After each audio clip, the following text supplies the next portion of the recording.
Boa noite a todos, meu nome é Laísa Kretli, eu sou graduanda em Medicina pela Universidade Federal do Sul da Bahia, sou bacharel em Saúde pela mesma instituição e fui bolsista pelo CNPq no estudo denominado Acompanhamento Clínico de Indivíduos com Sequelas Sensoriais Oronasais Associadas à Covid-19, que teve como demais autores Aisla Gonçalves, Vanessa Vieira, Florival Costa, Ayana Ramos, Clara Mônica Figueiredo e Ezequiel Batista.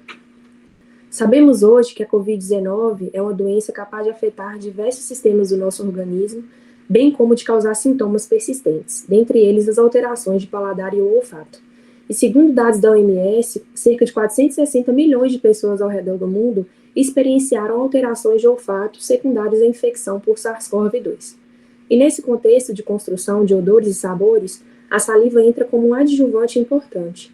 Ela é um fluido biológico que contém muco, proteínas, DNA, RNA, enzimas, como as peroxidases, e dentre as peroxidases eu destaco a mieloperoxidase. Ela é uma enzima oxidante contida em grânulos de neutrófilos que tem um potencial antimicrobiano, porém, quando ela é encontrada em intensas quantidades, ela pode vir a causar injúria tecidual.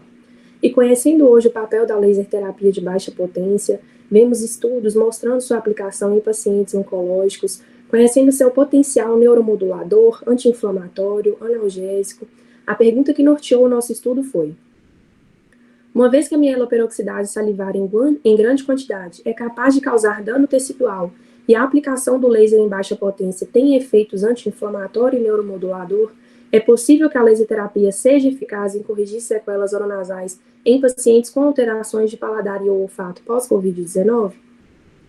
Para isso, tivemos como objetivos, de uma forma geral, investigar os mediadores inflamatórios presentes na saliva desses indivíduos acometidos pelas sequelas oronasais secundárias à infecção por Covid-19 e, de forma mais específica, analisar o grau de perda de paladar e olfato desses indivíduos, avaliar o papel da fotobiomodulação laser nas resoluções clínicas dessas alterações e analisar a atividade da enzima mieloperoxidase na saliva como um marcador biológico associado a este quadro.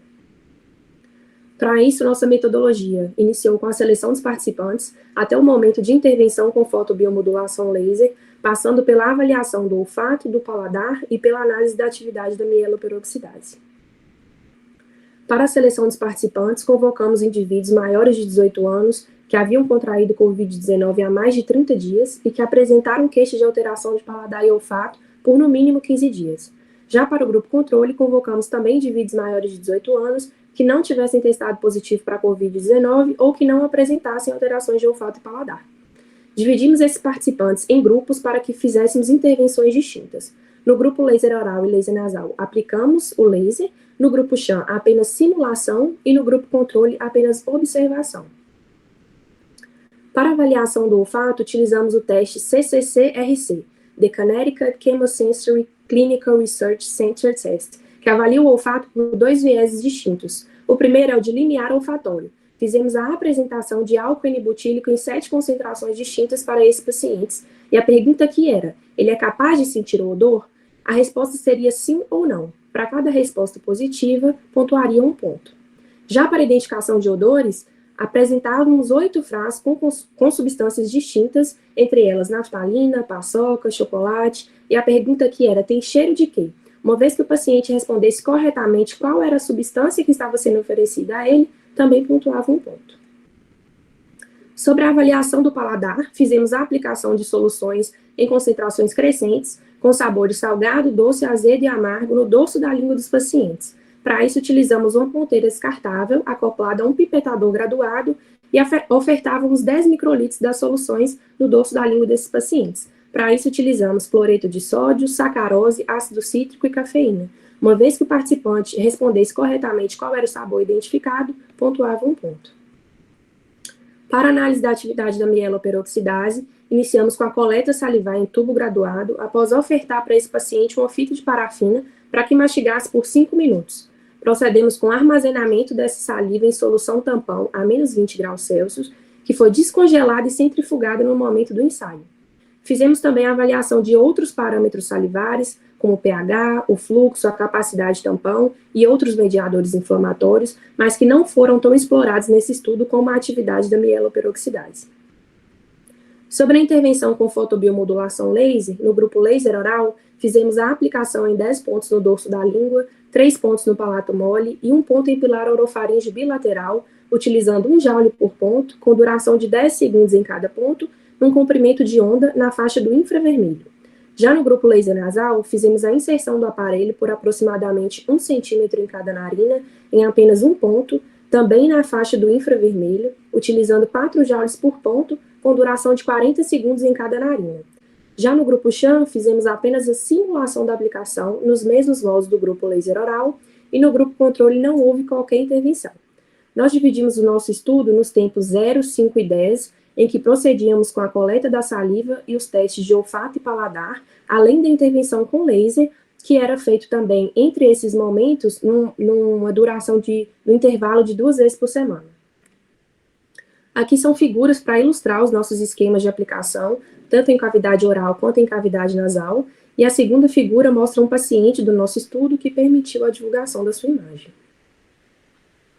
Sobre os nossos resultados, iniciando pela caracterização dos participantes da pesquisa, nós tivemos uma média de idade de cerca de 38 anos, uma amostra majoritariamente feminina, e a maioria se autodeclarou como sendo pardos. A maioria declarou ser não fumante, não consumir bebida alcoólica ou outros tipos de drogas, e a única condição de saúde descrita foi a rinite. Os pacientes negaram terem doenças cardíacas, renais, respiratórias, serem gestantes, serem puérperas. Não foram descritas condições orofaciais prévias, e de doenças sinusais crônicas foi descrito apenas o desvio de septo. 3 pacientes relataram terem feito cirurgias orofaríngeas e oronasais prévias, e sobre os medicamentos de uso regular, foi descrito apenas antidepressivo e antipertensivo.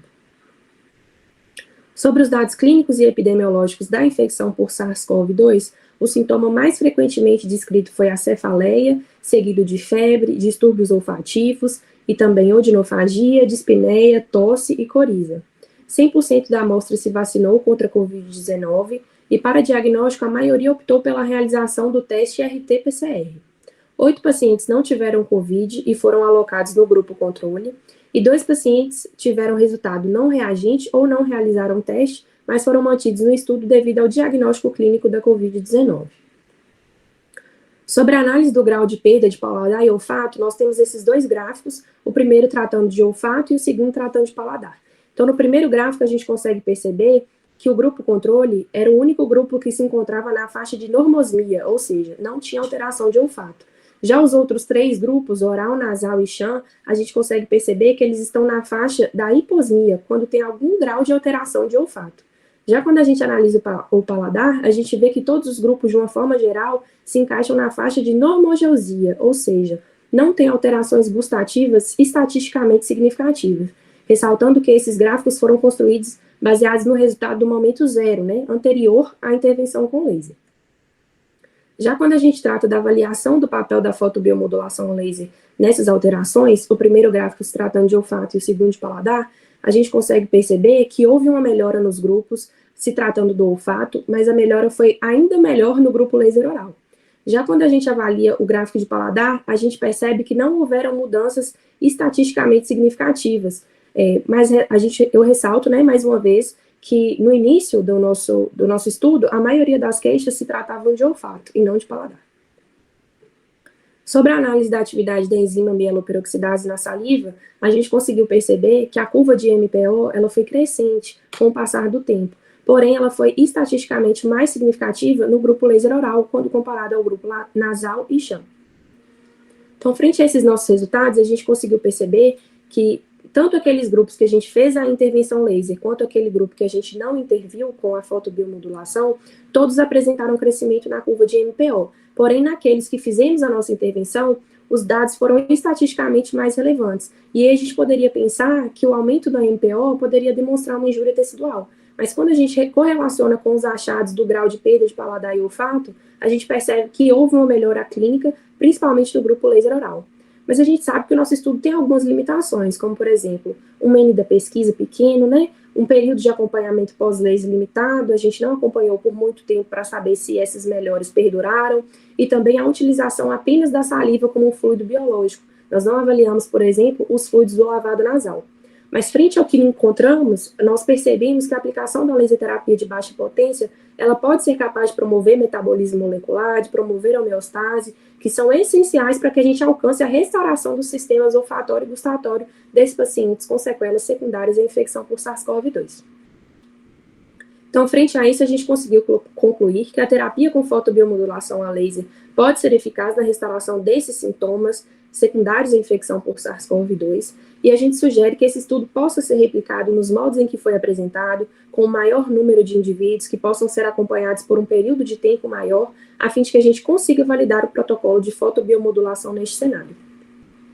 Essas foram as referências que utilizamos para a construção do nosso estudo. E eu gostaria aqui de externar os meus agradecimentos, inicialmente à Universidade Federal do Sul da Bahia, também ao CNPq e à equipe que desenvolveu esse estudo, principalmente ao meu coordenador, o professor Dr. Ezequiel. Também agradeço a equipe técnica da CEAME, que é a nossa clínica escola, onde desenvolvemos o nosso estudo, e agradeço, claro, aos pacientes que participaram da nossa pesquisa. Muito obrigada a todos.